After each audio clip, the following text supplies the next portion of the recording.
Okay family, welcome back to my kingdom, Rider Fantasy. Friends, మొదటగా నా videos చూస్తూ నన్ను ఎంకరేజ్ చేస్తున్న ప్రతి ఒక్కరికి హృదయపూర్వక అభినందనలు. ఇలానే మీ సపోర్టు నాకు అందిస్తూ ఉండాలని నా ప్రార్థన. ఫ్రెండ్స్, ఈ వీడియోలో వేములకొండ గ్రామంలో స్వయంభుగా వెలిసిన శ్రీ మత్స్యగిరి లక్ష్మీ నరసింహ స్వామివారి దేవాలయంను సందర్శించడం మరియు అక్కడి విశేషాలు వింతలు తెలుసుకుందాము. ఇంటి నుండి బయలుదేరి మా హోమ్ టౌన్లోని బస్ స్టేషన్కు వెళ్తున్నాను. అక్కడ నుండి మా ఫ్రెండ్ను పికప్ చేసుకుని ఇద్దరం కలిసి రైడ్ను కంటిన్యూ చేయబోతున్నాం. ఏమైనా సరే హోమ్ టౌన్లో బైక్ రైడింగ్ చేయడంలో ఉన్న ఫీలే వేరు.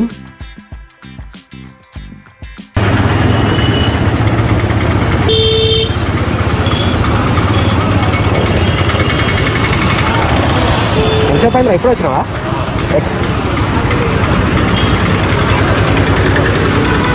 ఓకేనా?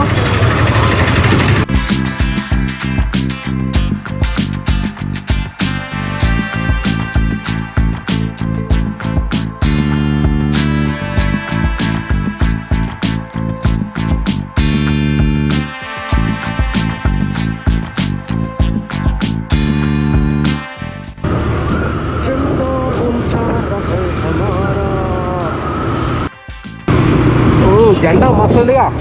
జెండా బల పెట్టారు కదా.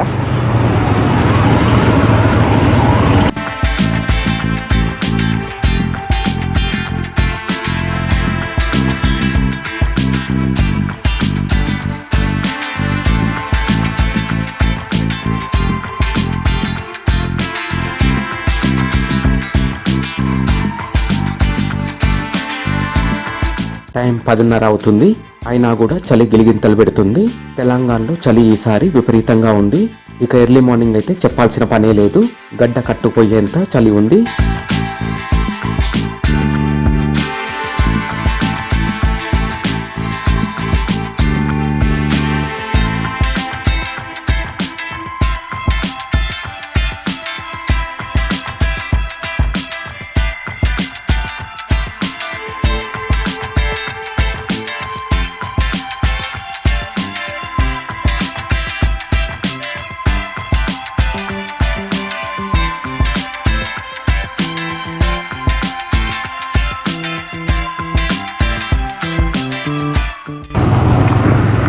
మోత్కూరుకి వెళ్ళే రోడ్డు ఇది.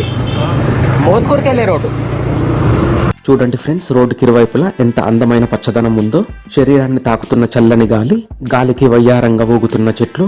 ఇలాంటి ప్రకృతి బడిలో బైక్ రైడ్ చేస్తుంటే ఎంత ప్రశాంతంగా ఉందో మాటల్లో చెప్పలేను.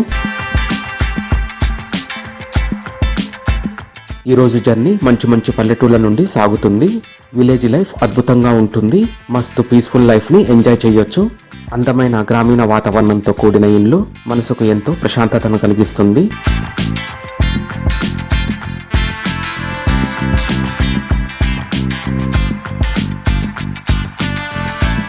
మనం వెళ్ళబోతున్న ఈ అద్భుత పుణ్యక్షేత్రం తెలంగాణ రాష్ట్రంలో యాదాద్రి భువనగిరి జిల్లాలోని యాదాద్రి పుణ్యక్షేత్రానికి 48 కిలోమీటర్ల దూరంలో, హైదరాబాద్ నుండి 89 కిలోమీటర్ల దూరంలో, అలాగే వరంగల్ నుండి 112 కిలోమీటర్ల దూరంలో హైదరాబాద్ వరంగల్ హైవే మీద ప్రయాణం చేస్తూ భువనగిరి పట్టణానికి చేరుకొని అక్కడి నుండి భువనగిరి చిట్యాల రోడ్డు మార్గంలో ప్రయాణం చేస్తూ మండల కేంద్రమైన ఒలిగొండ చేరుకొని అక్కడి నుండి 18 కిలోమీటర్ల దూరంలో ఉన్న వేములకొండ గ్రామ సమీపంలో ఒక ఎత్తైన కొండ మీద నిలువై ఉంది ఈ దేవాలయం. భువనగిరి, నల్గొండ మరియు వరంగల్ నుండి బస్ సౌకర్యం అందుబాటులో ఉంది.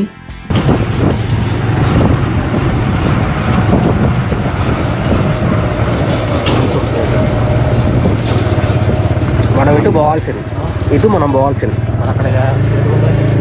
అది వేరు. అది మోత్కూరు కాదు,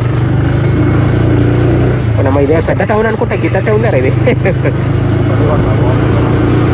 ఇది వలిగొండ రోడ్డు. వలిగొండ రోడ్డు పోతే కరెక్ట్ నీకు టెంపుల్ వస్తుంది. టెంపుల్ దాటిన తర్వాత వలిగొండ.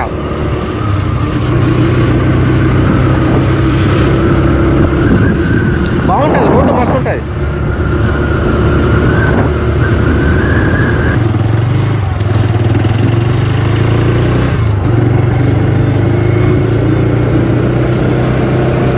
వేములకొండ గ్రామానికి చేరుకున్న తర్వాత ఆలయాన్ని చేరుకోవడానికి 2 మార్గాలున్నాయి. ప్రతి మార్గం ప్రారంభంలో అద్భుతమైన తోరణం వచ్చే భక్తులకు సాదర స్వాగతం పలుకుతుంది.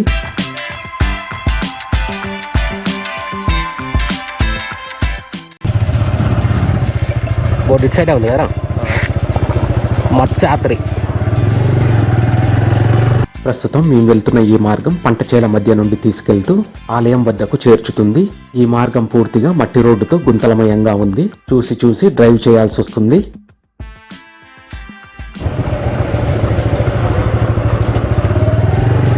ఇట్లా నల్గొండ నుంచి వస్తేనేమో ఇటు సైడు మన చిట్యాల నుంచి వస్తాయి.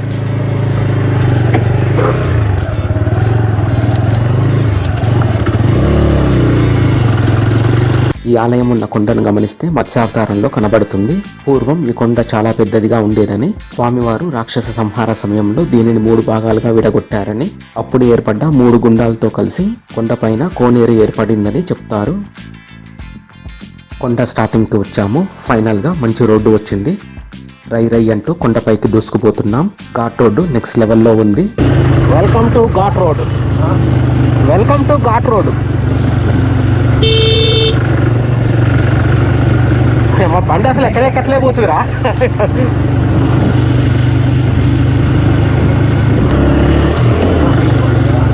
వచ్చేటప్పుడు సింపుల్.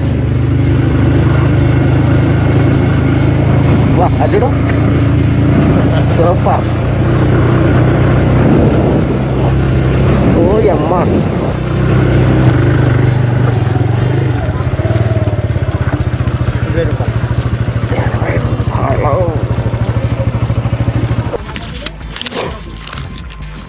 కూర్చో. పోద్ది, కూర్చో. ఎక్కడున్నాయి బండ్లు? వాళ్ళే అదే ఎక్కలేక కూర్చో.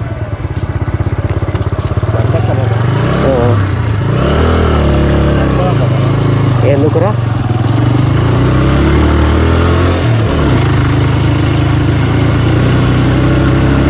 పురాతన దేవాలయాలు మన భారతదేశ సాంస్కృతిక వారసత్వాలు. ఆ కాలపు చరిత్రను నేటి తరానికి అందించే వారధులు.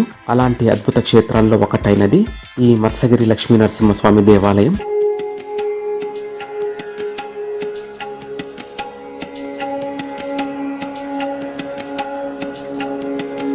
అందమైన ఈ కొండ చుట్టూ పచ్చని ప్రకృతి సౌందర్యం. పైకి చేరిన తర్వాత విశాలమైన పరిసరాలతో వెలిసిన దేవాలయం. అంతటి అద్భుతమైన పవిత్రమైన ఈ ఆలయ క్షేత్రంలో ఒక్కరోజు గడిపినా చాలు. ఆహ్లాదంతో పాటు ఎన్నో మానసిక రుగ్మతల నుండి విముక్తి చెంది ప్రశాంతమైన జీవితం వరంగా లభిస్తుంది. అలాగే ఒక రాత్రి ఈ క్షేత్రంలో నిద్ర చేస్తే సకల రోగాలు తగ్గుతాయని, భూతప్రేత భయాలు తొలగుతాయని భక్తుల నమ్మకం.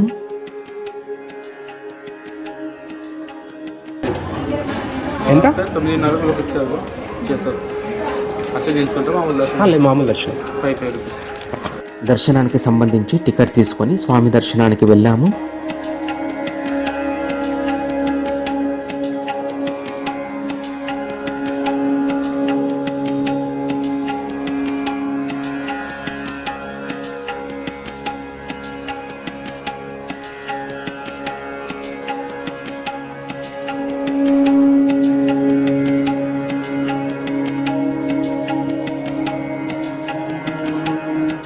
దశావతారాలలో మొట్టమొదటిది మత్స్యావతారం.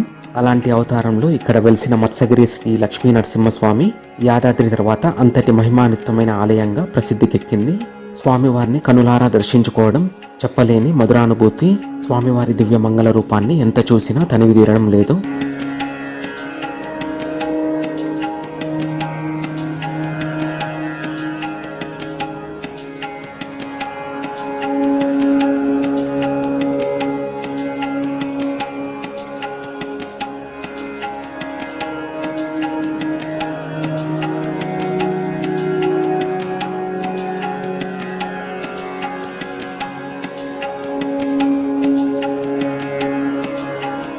ప్రధాన ఆలయం, ఉప ఆలయాలుగా ఆంజనేయ స్వామి ఆలయం, సీతారామచంద్ర స్వామి ఆలయం, గోదాదేవి ఆలయం, అలాగే కొండ మధ్య భాగంలో పార్వతీ సమేత రామలింగేశ్వర స్వామి ఆలయం, ఇంకా దిగువన సీతా లక్ష్మణ సమేత రామాలయం మరియు ఆకాశాన్ని అంటేలా ఉన్న హనుమాన్ విగ్రహం తప్పక చూసి తీరాల్సిందే.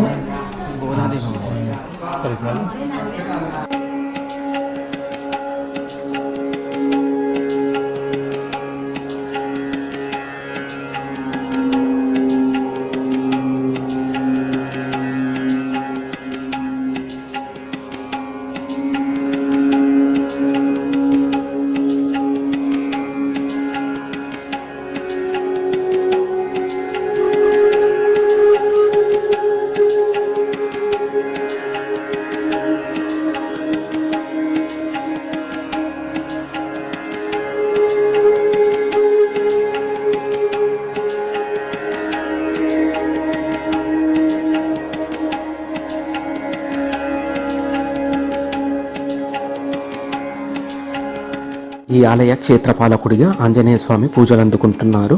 శ్రీ లక్ష్మీ నరసింహస్వామిని దర్శనం చేసుకున్న భక్తులు తప్పకుండా ఆంజనేయ స్వామిని దర్శిస్తారు.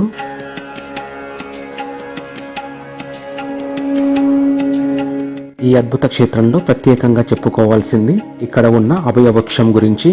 ఆంజనేయ స్వామి ఆలయం ముందున్న రావి చెట్టు అభయవృక్షంగా కొలవబడుతుంది. సంతానం కావలసిన వాళ్ళు, కోరికలు తీర్చుకోవాలనుకునే భక్తులు పొట్టుతో ఉన్న కొబ్బరికాయను స్వామివారి దగ్గర ఉంచి పూజ చేసి స్వామివారి దర్శనం తర్వాత దీనికి ముడుపుగా కడతారు.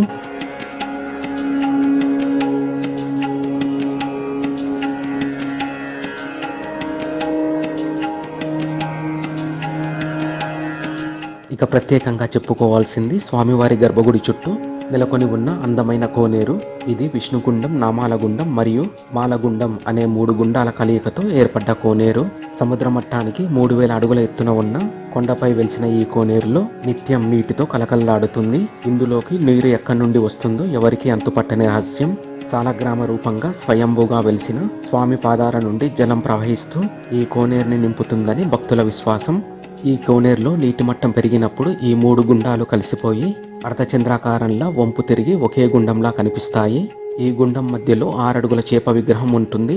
మరొక ప్రత్యేకత ఏమిటంటే ఈ కోనేరులో నుదుటిపై విష్ణునామాలుగా భావించే 3 నామాలతో మరియు మీసాలతో ఉన్న వింతైన చేపలున్నాయి. ప్రపంచంలో మరెక్కడ ఇలాంటి చేపలు కనపడవు అంటే అర్థం చేసుకోవచ్చు ఈ క్షేత్ర విశిష్టతను. వీటిని ఎవరైనా పట్టుకొని తినే ప్రయత్నం చేసే వాళ్ళంతా చనిపోతారనే కథ ప్రచారంలో ఉంది. ఇలా నామాలు మీసాలతో దర్శనమిస్తుండటంతో భక్తులు వీటిని స్వామివారి మత్స్యావతార రూపంగా భావించి కొలుస్తున్నారు. భక్తులు వీటికి పులిహోర, దద్దోజనం లాంటి ప్రసాదాలతో పాటు బిస్కెట్స్ కూడా సమర్పిస్తుంటారు. అలాగే స్వామివారి పూజా కార్యక్రమాలకు ఈ నీటిని వాడుతుండటంతో ఈ నీటిని అత్యంత పవిత్రమైనదిగా భక్తులు విశ్వసించి ఈ నీటిని తీసుకెళ్లి తమ తమ దైనందిక కార్యకలాపాలలో వాడటం వల్ల పంటలు పండి, పసి సంపద పెరిగి, అష్టదరిద్రాలు తొలగి ఐశ్వర్యం, అదృష్టం కలుగుతుందని నేటికి విశ్వసిస్తున్నారు. ఇక ఆలయ చరిత్రకు వస్తే పూర్వం వ్యోములు అని పిలువబడే మునులు, ఋషులు జనసంచారం లేని ప్రశాంతమైన ప్రదేశం కోసం వెతుకుతూ ఈ మత్స్యగిరి కొండపైకి చేరి ఈ ప్రాంతం అనువైనదిగా భావించి ఇక్కడ నివసించారని, అలా ఈ ప్రాంతానికి వేములకొండ అని పేరు వచ్చిందని స్థానికుల అభిప్రాయం. వారు ఇక్కడ ఆంజనేయ స్వామిని క్షేత్రపాలకుడిగా ప్రతిష్ఠించి పూజలు చేసేవారని, అలా ఒకసారి అభిషేక పూజ కోసం నీటిని తీసుకురావడానికి ఈ కొలంలోకి వెళ్ళినప్పుడు సాక్షాత్తు విష్ణుమూర్తి మత్స్యావతారంలో దర్శనమిచ్చారని 1400 సంవత్సరాల చరిత్ర కలిగిన ఈ ఆలయ చరిత్ర చెబుతుంది. మునుల కోరిక మేరకు స్వామివారు మత్స్యావతారంలో స్వయంభూ లక్ష్మీనరసింహస్వామిగా వెలిశారని ఆలయ చరిత్ర చెబుతుంది. అలాగే మునులు స్వామిని వేల రకాలుగా కొలిచినందున ఈ ప్రదేశాన్ని వేములకొండ అని కూడా పిలుస్తారని మరొక కథనం. ఇక్కడి స్వామివారు మత్స్యావతారంలో దర్శనమిస్తుండటం వల్ల ఈ ఆలయానికి మత్స్యగిరి లక్ష్మీ నరసింహస్వామి క్షేత్రంగా ప్రసిద్ధి చెందింది.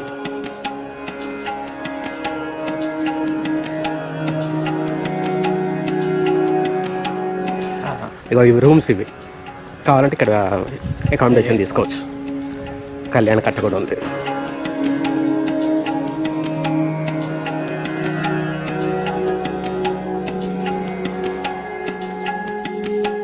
కిందకి వాష్రూమ్స్ ఉంటాయి. అంతేకాకుండా సామూహిక శ్రీ సత్యనారాయణ వ్రతాలు కూడా ఇక్కడ చేసుకోవచ్చు. వాహ్ వాహ్ వాహ్ వాహ్ వాహ్, అల్టిమేట్.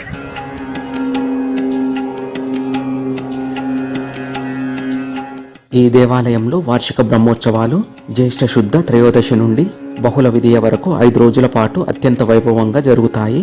అలాగే స్వామివారి అనుబంధ వెంకటేశ్వర స్వామి ఆలయంలో కూడా బ్రహ్మోత్సవాలు అంగరంగ వైభవంగా జరుగుతాయి. అంతేకాకుండా శ్రావణ, భాద్రపద, కార్తీక మాసాల్లో భక్తుల కోలాహలం అధికంగా ఉంటుందని, శని, ఆదివారాల్లో పంచమి, సప్తమి, దశమి తిథుల్లో కొండ ప్రాంతం మొత్తం సందర్శకులతో కిటకిలలాడుతుంది.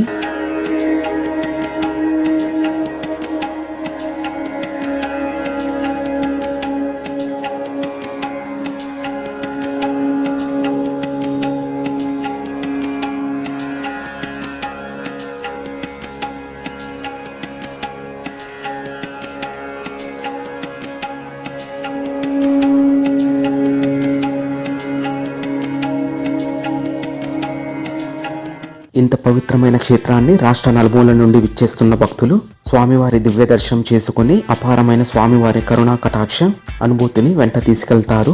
ఈ ప్రయాణం నాకు మర్చిపోలేని అనుభూతినిచ్చింది. మీరు కూడా ఇక్కడికి వచ్చి స్వామివారిని కనులారా దర్శించుకుని మోక్షాన్ని పొందండి.